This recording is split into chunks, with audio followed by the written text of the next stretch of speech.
සුබ දවසක් කියලා ඔයාලව මම අදත් පිළිගන්නවා. ඔයාලට මම අද රසවත් කුරුල්ල මාළු කරියක් හදන හැටි කියලා දෙන්නම්. කුරුල්ල කියන්නේ එච්චර ගණන් මාළු జాතියක් නෙවෙයිනේ. රස වගේම ගුණයි.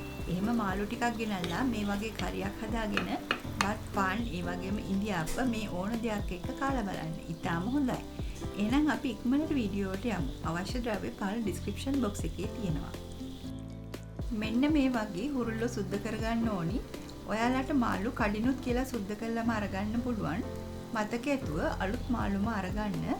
දැන් මං ලුණු කහ දාලා මාළු ටික හොඳින් සෝදගත්තා. මේ මාළු වලට ලුණු ටිකක් දෙහි ටිකක් දාලා අපි සීසන් වෙන්න තියාගෙන කරිය හදන්න අවශ්‍ය ද්‍රව්‍ය සූදානම් කරගමු.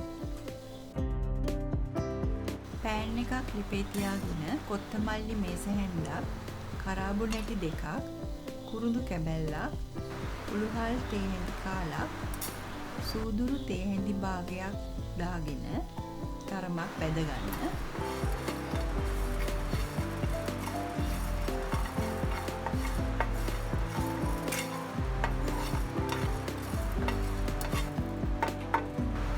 ඊළඟට තෙල් මේස හැන්දක් දාගෙන හීනියට කපාගත් ලුණු ගෙඩියක් එකතු කරගන්න.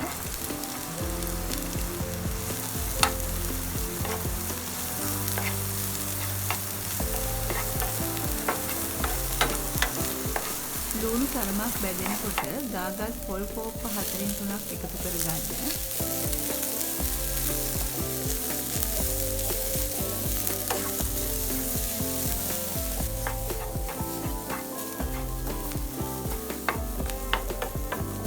දැන් හොඳින් මිශ්‍ර කරගෙන එයටම ගම්මිරිස් තේ හැඳි දෙකකුත් දමා ගන්න. අපි මේ කරියට ගම්මිරිස් ටිකක් වැඩිපුර දාගන්නවා. දැන් හොඳින් මේ විදිහට මිශ්‍ර කරගෙන අපි මුලින් බැදගත්ත කොත්තමල්ලි ටිකක් මේකට දාගෙන හොඳ පේස්ට් එකක් එනකම් මේ ටික හොඳට බ්ලෙන්ඩ් කරගන්න ඕනි. මිරිස් ගලේ අඹර ගන්න තියෙනවා නම් වඩාත් හොඳයි. මං මිරිස් ගලේ අඹරගෙන මේ පේස්ට් එක හදාගත්තා. දැන් අපි ඇටලියක් ලිපේ තියාගෙන ඒකට තෙල් මේස හැන්දක් එකතු කරගමු.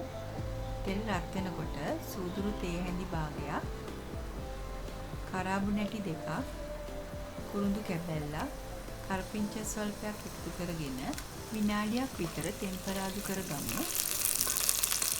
දැන් සුදු ලුණු බික් 5-6ක් මේ විදිහට හීනියට කපාගෙන ඒකත් අපි ටෙම්පරාදු කරගමු.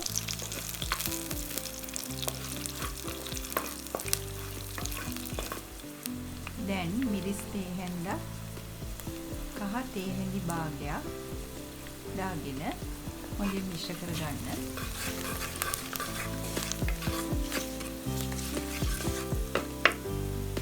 මේ වෙලාවේ අඹරගත්ත පොල් පේස්ට් එකක් දාගෙන ඒකත් හොඳින් මිශ්‍ර කරගන්න.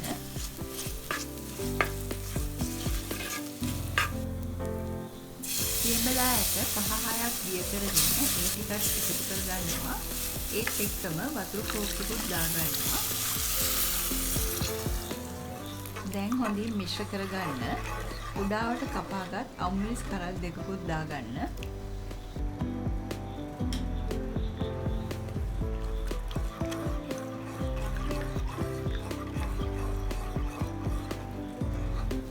ලුණු තේ හැන්දකුත් දාගෙන හොඳින් මිශ්‍ර කරලා විනාඩි 10ක් මද ගින්නෙ තියාගන්න.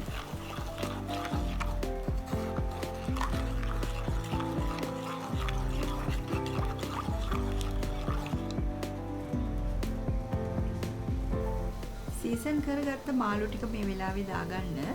දැන් පියන වහලා තවත් විනාඩි 10ක් මාළු ටික ඉදෙනකම් මද ගින්නේ උයා ගන්න.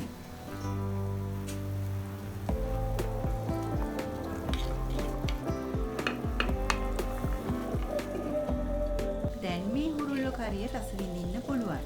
ගම්මිරිස් හැරට හදාගත්ත මේ හුරුල්ල කරිය ඔයාලට බත් පාන් ඉන්දියාප්ප මේ ඕන දෙයක් එක්ක රස විඳින්න පුළුවන්. ඉතින් ඔයාලත් හදලා බලන්න.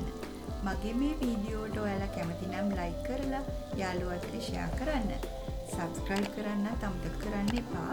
අපි නැවතත් රසවත් රෙසිපි එකකින් හමු වෙමු. බොහොම ස්තුතියි.